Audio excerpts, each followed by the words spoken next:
Entre coca y esperanza. Colombia es un país biodiverso, lleno de paisajes, culturas, folclore y gente trabajadora que no se rinde. Pero también es un país que ha tenido que cargar con una historia difícil. Una historia que transmite terror, violencia y corrupción. Una historia que, aunque muchos quisieran olvidar, todavía deja huellas profundas. La del narcotráfico. En este video les vamos a contar cómo nació este fenómeno, su estructura y cómo, aunque el tiempo ha pasado, sigue siendo una realidad que vivimos todos. Primeros pasos del narcotráfico. Tuvo un inicio en los años 20, con el cultivo y consumo de la marihuana en diferentes regiones del país, y no fue hasta finales de los años 60 y comienzos de los 70 donde la economía se potencializó. La marihuana y la cocaína en los años 60 era negociada principalmente desde Bogotá. En ese entonces, el mayor movimiento era la marihuana, sobre todo en la costa norte de Colombia. Los estadounidenses buscaban drogas de mejor calidad y Colombia se convirtió en una de sus principales fuentes.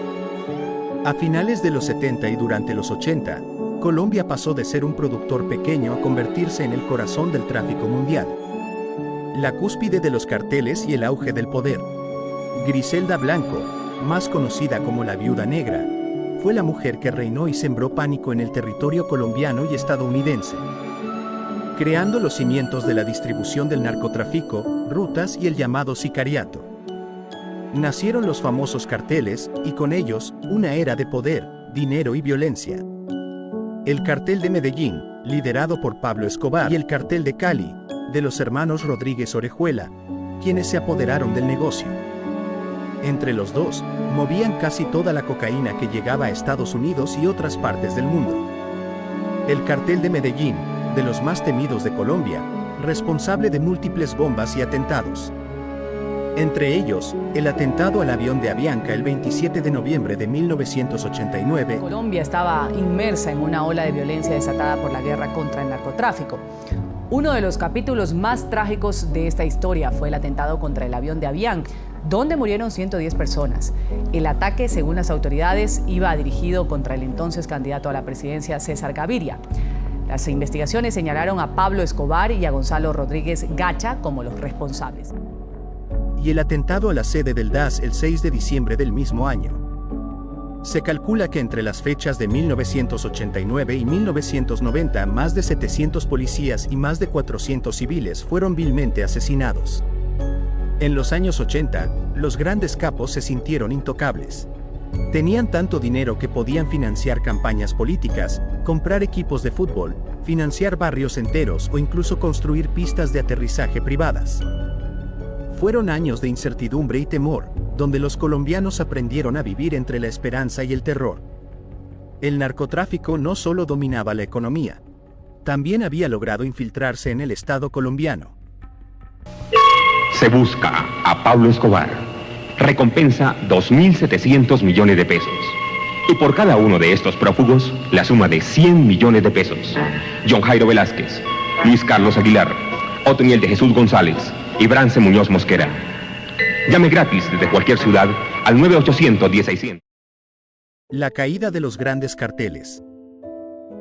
En 1993, el país recibió una noticia que generó un momento histórico para la nación. Pablo Escobar había muerto.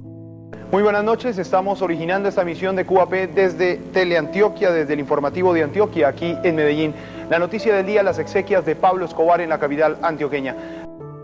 Pocos años después, en 1995, capturaron a uno de los jefes del cartel de Cali. Parecía el fin de una era, pero el negocio no desapareció, solo cambió de rostro. Lo que antes era una masa muy grande y visible se dividió en miles de pequeños grupos. Aprendieron a ser discretos, a moverse entre las sombras y a trabajar con otros actores del conflicto armado. El dinero del narcotráfico empezó a financiar tanto a guerrillas como a paramilitares, convirtiéndose en un factor para la guerra, y miles de familias campesinas quedaron atrapadas en medio del fuego cruzado. El narcotráfico hoy. El narcotráfico sigue vivo. Los grandes carteles desaparecieron, pero ahora existen redes más pequeñas y mejor organizadas, conectadas con mafias en México, Europa y África. La producción de cocaína continúa, sobre todo en zonas rurales donde el Estado no llega, donde hay pobreza y pocas oportunidades. Según la ONU, Colombia sigue siendo uno de los principales productores de cocaína del mundo. Sin embargo, también hay esperanza. En muchas regiones, comunidades enteras están apostando por cultivos legales, por la educación y por dejar atrás esa historia de dolor. El gobierno, junto a organizaciones internacionales, ha impulsado programas de sustitución de cultivos y proyectos rurales para ofrecer alternativas y erradicar el cultivo ilícito. Su industria. Aunque parezca invisible, el narcotráfico funciona como una cadena muy bien pensada. Primero están los campesinos, quienes siembran la hoja de coca, muchas veces porque no tienen otra forma de sobrevivir. Luego vienen los procesadores, que transforman esa hoja en pasta base y después en cocaína. De ahí, los transportadores mueven la droga hacia puertos o pistas clandestinas, y los distribuidores internacionales la venden en otros países.